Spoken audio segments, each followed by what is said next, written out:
Hi my families. இன்றைக்கி என்ன vlog பார்க்க போகிறோம் அப்படின்னா, நீங்கள்லாம் கேட்டுட்டு இருந்த ஒரு விஷயந்தான்.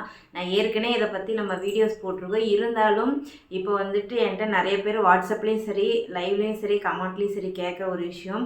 ஸோ வாங்க அதை பற்றி தான் பார்க்க போகிறோம். வாங்க வீடியோக்குள்ளே போகலாம். வீடியோக்குள்ளே பார்த்தோம்னா லைக் பண்ணுங்கள், ஷேர் பண்ணுங்கள், கமெண்ட் பண்ணுங்கள், மறக்காமல் சப்ஸ்கிரைப் பண்ணிவிட்டு பக்கத்தில் இருக்க பெல் ஐக்கன் டேக் பண்ணிக்கோங்க. அப்போ தான் நாங்கள் போடுற வீடியோஸ் உங்களுக்கு நோட்டிஃபிகேஷன் வந்துகிட்டே இருக்கும். இப்போ வாங்க வீடியோக்குள்ளே போகலாம்.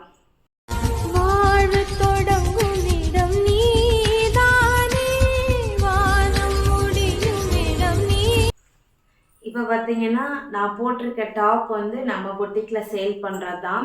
இது ஜஸ்ட்டு 299 தான் கொடுத்துட்ருக்கோம். ஸோ நல்ல மெட்டீரியல் பிளைன் டாப்ஸ் யாருக்காவது தேவைப்பட்டுச்சுன்னா கண்டிப்பாக வாட்ஸ்அப் நம்பருக்கு விசிட் பண்ணி பாருங்கள். ஓகேங்களா? சரி, ஓகே. நம்ம வளவலன்னு பேசுவேன். என்ன விஷயம்னு பார்த்துடலாங்களா? என்கிட்ட வந்து நிறைய பேர் என்னென்னா சிங்கிள் பேரண்ட்டாக இருக்கிறவங்களோட குழந்தைங்க, அதாவது ஒருத்தங்க சிங்கிள் பேரண்ட்டாக இருந்து கஷ்டப்பட்டு வளர்த்திருப்பாங்க இல்லைங்களா, அவங்களோட பொண்ணுங்க பசங்க எல்லாம் சொல்ல வரல, பொண்ணுங்க எனக்கு மெசேஜ் பர்சனலாகவும் பண்ணுறது சரி, கமெண்ட்லேயும் சரி. ஏற்கனவே லைவில் கூட ஒரு பாப்பா கேட்டிருப்பாங்க. நான் அந்த இடத்துல கூட அந்த பொண்ணுகிட்ட இல்லைடா ஒவ்வொரு பக்கமும் ஒவ்வொரு மாதிரி இருக்கும், அதை பற்றி இங்கே பேச வேண்டாங்கிற மாதிரி கூட நான் சொல்லியிருந்தேன். அதை பற்றி தான் நம்ம இன்றைக்கி வந்து பேச போகிறோம். எல்லாத்துக்கும் தேவைப்படுறவங்களுக்கு இந்த வீடியோ ஃபுல்லாக பார்த்து கண்டிப்பாக உங்களோட இதை அச்சீவ் பண்ணுங்கள். அதே போல் என்னன்னு பார்த்தீங்கன்னா, வேறு ஏதாவது டவுட்ஸ் இருந்துச்சுனாலும் கண்டிப்பாக கேளுங்க, நான் சொல்கிறேன். ஏன்னா எனக்கு தெரிஞ்சது ஒன்று, சிங்கிள் பேரண்ட்டாக இருந்தால் எப்படி நம்மளால் லோன் கிடைக்குமா, வீடு கட்டிட முடியுமா அப்படிங்கிற ஒரு விஷயம் இருக்குது இல்லைங்களா. ஸோ அதுக்காக தான் நான் இப்போ மெயினாக நான் வீடியோஸ் எடுத்திருக்கேன். இதை நான் போடணும்னு நினைக்கும் போது சீரியஸாக எனக்கு வந்து டைமே செட் ஆக மாட்டேங்குது. கொஞ்சம் ஒர்க்கு, அந்த வேலை இந்த வேலை, டாப்ஸு, அப்புறம் மசாலா ரெடி பண்ணுறது, ஹெல்த் மிக்ஸ் ரெடி பண்ணுறது, அப்படியே நமக்கு டைம் போயிடுது. இன்னும் சொல்லப்போனால் எங்களுக்கு சுத்தமாக டைமே கிடைக்க மாட்டேங்குது, பத்தலை எங்களுக்கு டைமு. அப்படி தான் இருக்குது எங்களோட நேரங்கள், அதாவது எங்களோட வேலைகள். ஸோ நான் எப்படி ஃபஸ்ட்டு ஸ்டார்ட் பண்ணேன்னு சொல்லி நம்ம வந்து பேசிடலாங்க இல்லையா. நான் வந்து போன வருஷம் ஆகஸ்ட்டு 3ஆம் தேதி நைட்டு எனக்கு ப்ராப்ளம் ரொம்ப பெருசாக ஸ்டார்ட் ஆச்சு. அன்னைக்கே நம்ம வந்துட்டு இனி நம்ம என்னைக்கு எங்கே அதுக்கு முன்னாடி நம்ம ஒரு முடிவில் தான் இருந்தோம். என்ன பண்ண போகிறோம் அப்படிங்கிற ஒரு மைண்ட் செட்டில் இருந்துச்சு. எனக்கு தெரிஞ்ச வீட்டில் விசாரிக்கும் போது, உன்னால் தனி ஒரு ஆள், உன்னால் நிலமும் வாங்க முடியாது, வீடும் கட்ட முடியாது, நீ என்ன பண்ணுவேன், நாலாம் மாதம் 1 லட்சம் 1.5 லட்சம் சம்பாதிக்கிறேன், என்னாலே வாங்க முடியல, நீ எல்லாம் அவங்க சொன்னதுன்னா ஜஸ்ட் யூடியூப் தானே வச்சு ரன் பண்ணிகிட்ருக்கேன், ஒரு டெய்லர் உனக்கு எப்படி லோன் தருவாங்கன்னு சொல்லி ரொம்ப நம்மளை வந்து மட்டம் தட்டி பேசினாங்க. இத்தனைக்கு நெருங்கிய ரிலேட்டிவ்னு வச்சுக்கோங்களேன். யார் என்னன்னா நம்ம வந்து அவங்கள வெளிப்படுத்த வேண்டாம். ஏன்னா அவங்களுக்கும் வந்துட்டு சுச்சுவேஷன்கள் மாறும். யாரையும் நான் கஷ்டப்படுத்துறதுக்காக மெயினாக இந்த வீடியோஸே கிடையாது. இப்போ பார்த்தீங்க அப்படின்னா, நான் அதுக்கப்புறம் முடிவு பண்ணிவிட்டு சரி ஓகே என்ன ஆனாலும் சரிடா பார்த்துலான்னு சொல்லிட்டு ஆகஸ்ட் 4 நமக்கு வந்து ஒரு ப்ரோக்ராம் இருந்துச்சு. அதை முடிச்சுட்டு ஆகஸ்ட் 5லேருந்து நம்ம வீடு பார்க்க ஸ்டார்ட் ஆகியாச்சு. சொந்தம் கட்டின வீடாக ஃபஸ்ட்டு நான் போய் அப்ரோச் பண்ணது என்னென்னா, நம்ம ஒரு கட்டின வீடாக போய் வாங்கிக்கலாம், உடனே நம்ம வந்துட்டு வீட்டுக்கு குடி போய்க்கலாம் இல்லையா, நம்ம ஏன் இங்கே இருந்துட்டு நம்ம கஷ்டப்பட்டுட்ருக்கணும் அப்படிங்கிற ஒரு மைண்ட் செட்டில் கட்டின வீடாக நாங்கள் போய் ஃபஸ்ட்டு நானும் ரக்ஸு 3 பேருமே பார்ட்டிங்களா, அதாவது நடுவில் இந்த வீடு வாங்குறது விற்கிறதுக்கு நடுவில் ஒருத்தங்களாம் இருப்பாங்கள்ல, அவங்க மூலியமாக வந்துட்டு ஃபஸ்ட்டு என்னை சூர்யா தான் கூட்டிகிட்டு போனான்.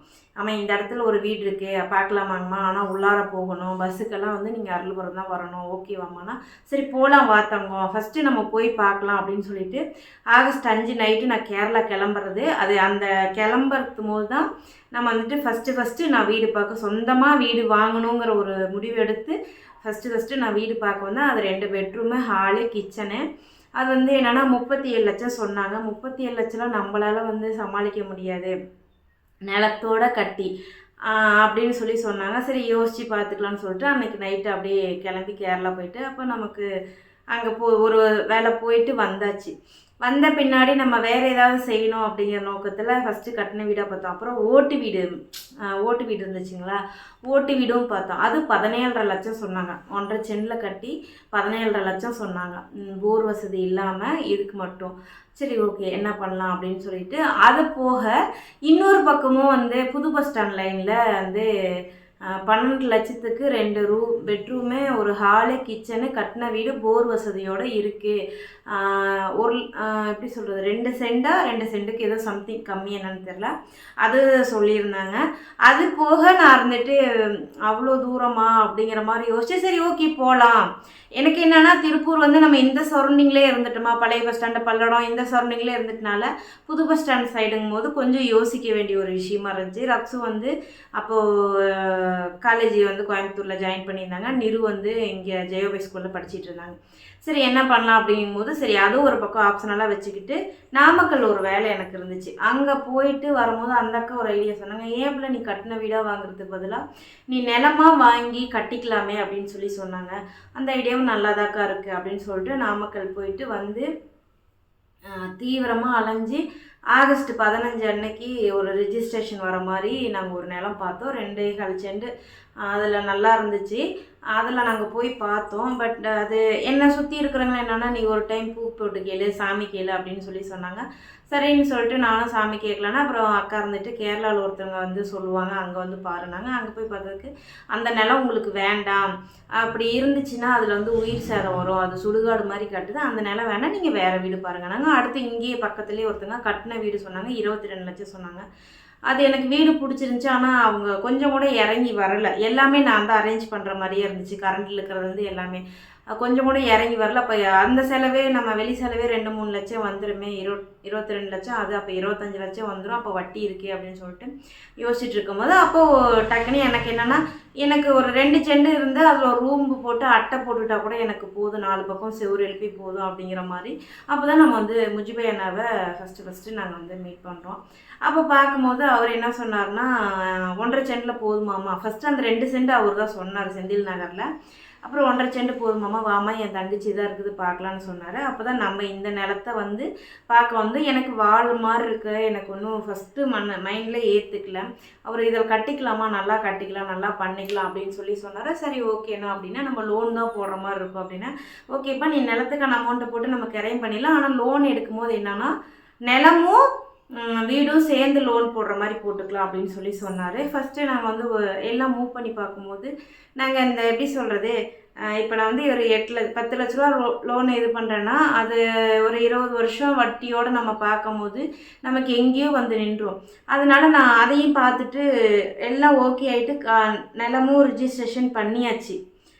நிலம் வந்து பார்த்திங்கன்னா ஆகஸ்ட் 21 நம்ம வெற்றிகரமாக ரிஜிஸ்ட்ரேஷன் பண்ணியாச்சு. 21ஆம் வந்து 1 வருஷம் ஆகுது. சொந்தமாக கவி பேரில் கவி சம்பாரித்து ஒரு லேண்டு ரிஜிஸ்ட்ரேஷன் ஆகி 1 வருஷம்னா ஆகஸ்ட் 21 பல்லடம் ரெஜிஸ்டர் ஆஃபீஸில் ரிஜிஸ்ட்ரேஷன் முடிஞ்சிருச்சு. அப்புறம் சரி ஓகே அவர் சொன்னார், இல்லைப்பா நம்ம வந்து கவர்மெண்ட்டில் மூவ் பண்ணி பார்க்கலாம், மோடி திட்டத்தில் ஒரு 3 லட்சம் வரும், உன்னோட டாக்குமெண்ட்டை கொடுன்னு சொல்லிட்டு முஜிபை அண்ணாவே கேட்டார். அவர்கிட்ட எல்லாம் கொடுத்தா பட் ஒரு 2 வாரம் போய் அவர் சொல்லிட்டாரு இல்லைம்மா அது செட் ஆகாதுட்டார். சரி லோனுக்கே மூவ் பண்ணலான்னு சொல்லிட்டு லோனுக்கு மூவ் பண்ணிட்டோம். நான் என்ன பண்ணேன்னா ஃபஸ்ட்டு லோனுக்கு மூவ் பண்ணும் போது அவங்க கேட்டது என்னன்னா ஒரிஜினல் டாக்குமெண்ட்டு, நம்ம ஆதாரு, நம்மளோட சேலரி ஸ்லிப்பு, அதுக்கப்புறம் நம்ம என்ன வேலை பார்க்குறோம் இது, அப்புறம் நம்ம வீட்டில் ஜென்ட்ஸ் இருந்தாங்கன்னா அவங்க, இல்லை லேடிஸ் இருந்தாங்கன்னா நமக்கு கீழே 18 வயசுக்கு மேலான நம்மளோட குழந்தைங்க இருந்தால் ஓகேங்கிற மாதிரி சொல்லியிருந்தாங்க. அப்புறம் சிலிண்டர் புக்கு, கரண்ட்டில் இருக்கிற சிலிண்டர் புக்கோட சிலிண்டரு பில்லு கேட்டிருந்தாங்க. இதெல்லாம் வச்சு பண்ணும்போது டக்குன்னு நாங்கள் என்ன பண்ணிட்டோம், சரி ஓகே மூவ் பண்ணலாம் அப்படின்னு சொல்லிட்டு 2 ஃபோட்டோ எக்ஸ்பெக்ட் பண்ணவே இல்லை, எல்லாமே கொடுத்தோம். அவங்க சொன்னதை எம்ஓடி பண்ணுறதுக்கு மட்டும் பார்த்திங்கன்னா ஒரு 25 32 ரூபா வரும் அப்படின்னாங்க. ஓகே டன் பண்ணிக்கலாம் அப்படின்னு சொல்லிட்டு டக்குன்னு ஒரு பக்கம் வந்து பேங்கோட ப்ராசஸ் போயிட்டுருக்கும் போதே ஒரு பக்கம் முஜிபை அண்ணா வீடு கட்ட ஆரம்பிச்சோம். அதை நம்ம வந்து செப்டம்பர் 11 அன்னைக்கு நம்ம பூமி பூஜை போட்டோம். 9 நம்மளோட பிறந்தநாள், 11 அன்னைக்கு நம்ம நீட்டாக பூமி பூஜை போட்டோம். பூமி பூஜை போட்டு நல்லபடியாக நம்ம வேலையும் ஸ்டார்ட் ஆயிடுச்சு. ரொம்ப ஹாப்பி, ரொம்ப சந்தோஷமாகவே இருந்துச்சு. அப்படியே மூவ் பண்ணிகிட்டே இருக்கும் போது எம்ஓடிக்கான நாட்கள் கொஞ்சம் இழுத்துருச்சு. என்னன்னா நான் ஹாஸ்பிட்டலில் வந்து நமக்கு வந்து அங்கே இஎஸ்ஐ இந்த இன்சூரன்ஸ் எடுப்பாங்க. அப்போ நான் என்ன பண்ணிட்டேன்னா உங்களுக்கு சர்ஜரி பண்ணியிருக்கேன்னு கேட்கும்போது ஆமாம் என்ன சர்ஜரிங்கும் போது 2 பேபி சர்ஜரி, அதுக்கப்புறம் ரீசெண்டாக ஆக்சிடென்ட் ஆகி சர்ஜரி பண்ணி பிளேட் வச்சு இப்போ ரிமூவ் பண்ணிட்டோன்னு சொல்லியிருந்தேன். அது என்ன ஆகிடுச்சுன்னா அது ஃபுல் பாடி ஃபுல் செக்அப் பண்ணணும், நாங்கள் சொல்கிற ஹாஸ்பிட்டலில் தான் பண்ணணும்னு சொல்லிட்டு ஃபஸ்ட்டு பில் அமௌண்ட்டு கொடுத்துட்டாங்க. 180 ஏதோ சம்திங் லோனெல்லாம் செங்ஷன் ஆகிட்டு ஃபஸ்ட்டு பில்லு கொடுத்துட்டாங்க. 2வது டைமுங்கும் போது அவங்க பில்லை இழுக்கடிக்க ஆரம்பிச்சிட்டாங்க. அப்போ நான் வந்துட்டு சரி ஓகே எந்த ஹாஸ்பிட்டல் என்னன்னு சொல்லிட்டு போய் செக் பண்ணி பார்க்கும்போது எல்லாமே ஓகே, நல்லா இருக்காங்க, ஆரோக்கியமாக இருக்காங்க, எந்த பிரச்சனையும் இல்லைன்னு சொல்லிட்டு டாக்டர் சர்டிஃபிகேட் கொடுத்த பின்னாடி அப்புறம் திரும்ப 2 பில்லை வந்து நமக்கு வந்து இறக்கி விட்டுட்டாங்க. ஸோ எல்லாராலையுமே கண்டிப்பாக ஒரு லோன் போட்டு ஒரு வீடு கட்ட முடியும். தனி ஒரு பொண்ணாக இருந்தாலும் சரி, ஃபேமிலி உமன்ஸாக இருந்தாலும் சரி, யாராக இருந்தாலும் கண்டிப்பாக வீடு கட்ட முடியும். இதில் நான் என்ன சொல்லிக்கிறேன் அப்படின்னு சொல்லிங்கன்னா, எல்லாத்தாலையும் சாதிக்க முடியுதாங்க. யாராலையும் சாதிக்க முடியாத ஒன்றுமே கிடையாது, எல்லாத்தாலையும் சாதிக்க முடியும். நமக்கு வந்து தைரியம் தான் முக்கியம். எனக்கு நிறைய நெகட்டிவிட்டிஸ் இதில் வந்துச்சு. நான் வீடு கட்ட ஸ்டார்ட் பண்ணுறேன், வீடு பார்க்க போகிறேன் அப்படிங்கும்போது ஏகப்பட்ட நெகட்டிவிட்டிஸ் எனக்கு வந்துச்சு.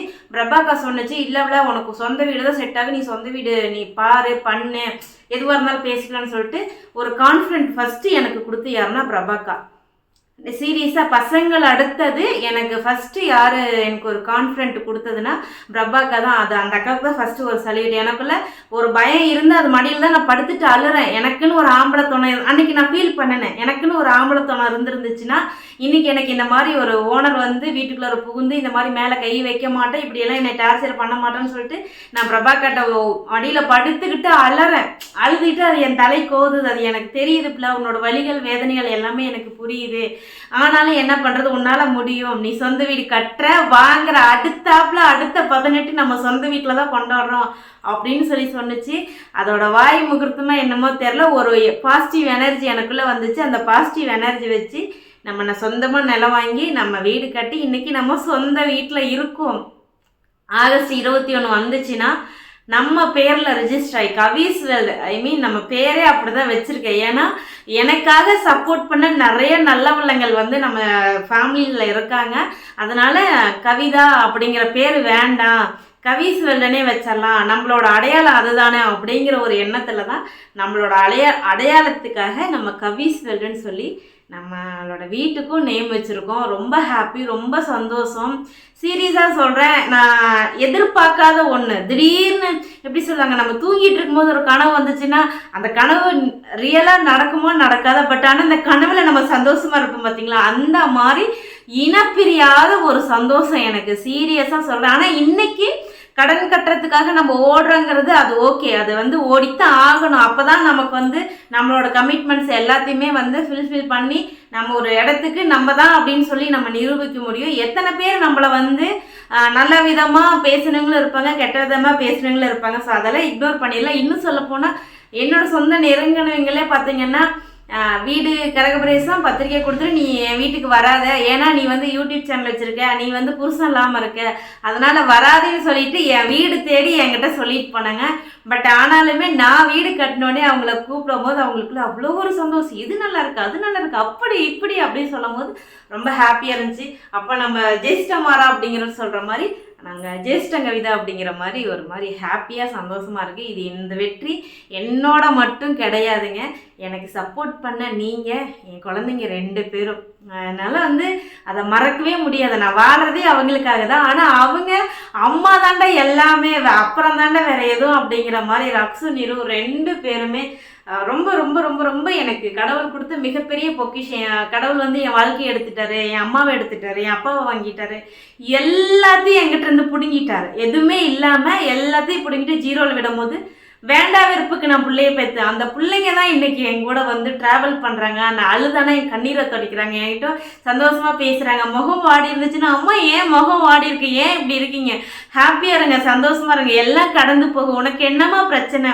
ரக்ஸு சொல்லுவோம், உனக்கு என்ன பிரச்சனை, விடு, ஒரு 2-3 வருஷம் கஷ்டப்படு, அப்புறம் நான் வேலைக்கு போயிடுவேன், அப்புறம் நீ நல்லா இருப்ப, உன்னை நான் நல்லா பார்த்துக்குமா, நீ ஹாப்பியாக இருமா, நீ ஒரு பிஸ்னஸ் ஸ்டார்ட் பண்ணுறியா உன் பேரில் ஸ்டார்ட் பண்ண, ஒரு சேனல் ஸ்டார்ட் பண்ணுறியா உன் பேரில் ஸ்டார்ட் பண்ண, எல்லாமே உன் பேரில். ஏன்னா நீ இல்லைன்னா நாங்கள் இல்லை, உன்னோட உழைப்பு, உன்னோட கஷ்டம், உன்னோட வேதனைகள் அத்தனையும் நீ கொண்டுட்டு வர, சரி, அதனால் நீ வந்துட்டு உன்னோட பேர் அப்படின்னு சொல்லி தான் ரக்ஷு நிருவும். உண்மையாக சொல்கிற எனக்கு கிடைச்ச மிகப்பெரிய கிஃப்ட்டு. இந்த ஏஜில் இவ்வளோ தூரம் ஏன்னா இந்த ஏஜில் பார்த்தீங்கன்னா எல்லோரும் ஜாலியாக இருக்கணும், மணி இருக்கதா செலவு, நம்ம போய் அதை வாங்கி சாப்பிடலாம், இதை வாங்கி சாப்பிடலாம், இதை பண்ணலாம், அதை பண்ணலாம். இன்னி வரைக்கும் என் பசங்க எனக்கு தெரியாமல் ஒரு விஷயம் கூட செய்யலை. ஒரு எப்படி சொல்கிறது, பசங்களோட சேர்ந்து ஒரு ஜூஸ் குடித்தாலும் ஒரு மில்க் ஷேக் குடித்தா கூட என்கிட்ட வந்து ஷேர் பண்ணிடுறாங்க, அம்மா இன்னைக்கு இது நடந்துச்சுமா, அது நடந்துச்சுமா. அப்போ எனக்குள்ள ஒரு ஹாப்பி, ஐயோ நம்ம நல்ல அம்மாவாக தாண்டா வாழ்ந்துருக்கோம் அப்படின்னு சொல்லிட்டு. ஒரு சில டைம்லாம் என்ன சொல்லுவாங்க, உனக்கு பிள்ளைய வளர்த்து தரல, நீ பிள்ளைக்கு ஓவராக செல்லம் கொடுக்குற, பிள்ளை கேட்குறதெல்லாம் வாங்கி தர அப்படின்னு சொல்லி என்னை திட்டுவாங்க, உனக்கு வளர்க்க தெரில, நீ எல்லாம் ஒரு அம்மாவே இல்லைன்னா கூட என்னை திட்டியிருக்காங்க, நேருக்கு நேரவே திட்டியிருக்காங்க சரிங்களா. அப்படி இருந்துமே அவங்களுக்கெல்லாம் பதிலடி கொடுக்குற மாதிரி என் பிள்ளைங்க எனக்கு தெரியாமல் இன்ன வரைக்கும் எதுவுமே செய்யலை. என் பிள்ளைங்களோட சந்தோஷம் தான் எனக்கு, என்னோட சந்தோஷம் தான் என் பிள்ளைங்களுக்கு. அவங்க நாளைக்கு என்னவா ஆசைப்படுறாங்களோ அதை எத்தனையும் நிறைவேற்றும். அது போக ஏன் அப்புறம் இவ்வளோலாம் பண்ணுறீங்களே, எதுக்கு யூடியூப் சேனல்லாம் வீடியோ பண்ண விடுறீங்க அப்படின்னா, அதாவது படிப்பு தனி, அது அவங்களோட அறிவுகளை வளர்த்திக்கிறது, நம்மளோட நாலேஜை வளர்த்திக்கிறது படிப்பு. இது வந்து நம்மளோட திறமைகள். நம்ம வந்து ஒரு வீடியோஸ் போடுறோம், ஒருத்தருக்கு நம்மளை பிடிக்குதுங்கிறது, இது நம்மளோட திறமைகள். ரெண்டுக்கும் டிஃப்ரெண்ட் இருக்குது. ஸோ இந்த வீடியோ பிடிச்சிருந்துச்சுன்னா லைக் பண்ணுங்கள், ஷேர் பண்ணுங்கள், கமெண்ட் பண்ணுங்கள், மறக்காமல் சப்ஸ்கிரைப் பண்ணிவிட்டு பக்கத்தில் இருக்க பெல் ஐக்கன் டேப் பண்ணிக்கோங்க. அப்போ தான் நாங்கள் போகிற வீடியோஸ் உங்களுக்கு நோட்டிஃபிகேஷன் வந்துருக்கு. டாட்டா பாய் பாய், வேற ஒரு வீடியோவில் சந்திப்போம். வீடியோ பிடிச்சிருக்குன்னு நினைக்கிறேன். எதுவாக இருந்தாலும் எனக்கு கீழே கமெண்ட் பண்ணிட்டு போங்க தங்கங்களே. லவ் யூ டா செல்லம், அம்மா ஹாப்பியாக இருக்கேன்.